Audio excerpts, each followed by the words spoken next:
और अज्ञानता से लड़ना है। ये बात भारत के पूर्व प्रधानमंत्री लाल बहादुर शास्त्री जी के द्वारा कही गई थी और आज उनका पुण्यतिथि है और मैं उन्हें उनकी पुण्यतिथि पर श्रद्धांजलि देता हूँ और नमन करता हूँ। आदरणीय अध्यक्ष महोदय और मेरे प्यारे साथियों, नमस्कार। मेरा नाम राहुल कुमार झा है और मैं स्नातकोत्तर तृतीय सेमेस्टर का छात्र राजनीति विज्ञान विभाग से हूँ। जैसा कि हमारे भारतीय प्रधानमंत्री श्री नरेंद्र मोदी जी ने आह्वान किया कि भारत को 2047 तक विकसित राष्ट्र के रूप में दुनिया के सामने पेश करना है। उनका 5 प्रण है, उन्होंने 5 प्रण लिए, जिसमें पहला प्रण ही विकसित भारत का निर्माण करना है।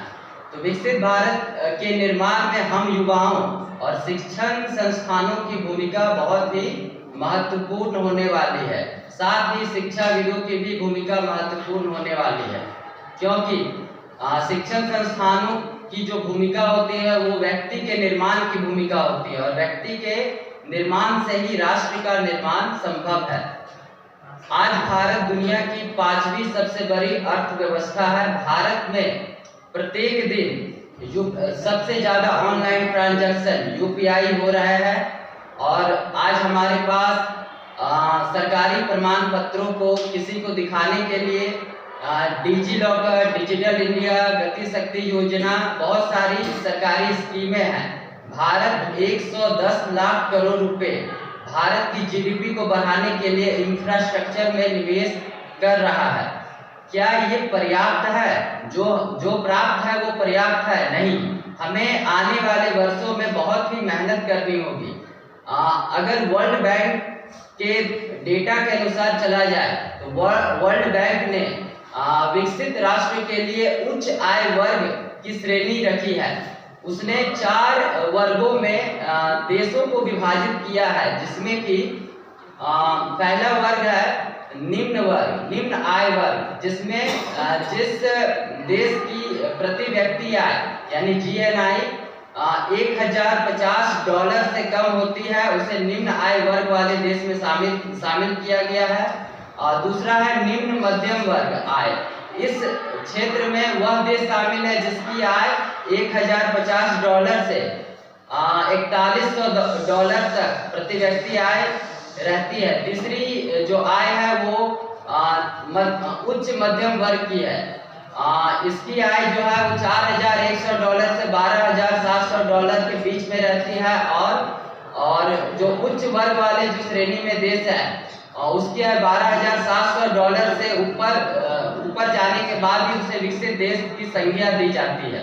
भारत अभी निम्न मध्यम वर्ग वाले क्षेत्र में सम्मिलित है, क्योंकि भारत से अभी भी बहुत से देश आगे हैं। जैसे कि अगर हम चाइना की बात करें तो चाइना की प्रति व्यक्ति जो आय है वो लगभग $10,000 है और हम उससे अभी बहुत पीछे हैं। वर्ष 2021 के एक डाटा के अनुसार भारत की प्रति व्यक्ति आय $2170 लगभग में पाई गई है और हमें 2047 तक विकसित राष्ट्र बनने के लिए प्रति वर्ष 8% जीडीपी से ग्रोथ करना होगा। साथ ही हमें अपनी जनसंख्या को भी ध्यान में रखकर विकास को आगे लेकर के चलना है।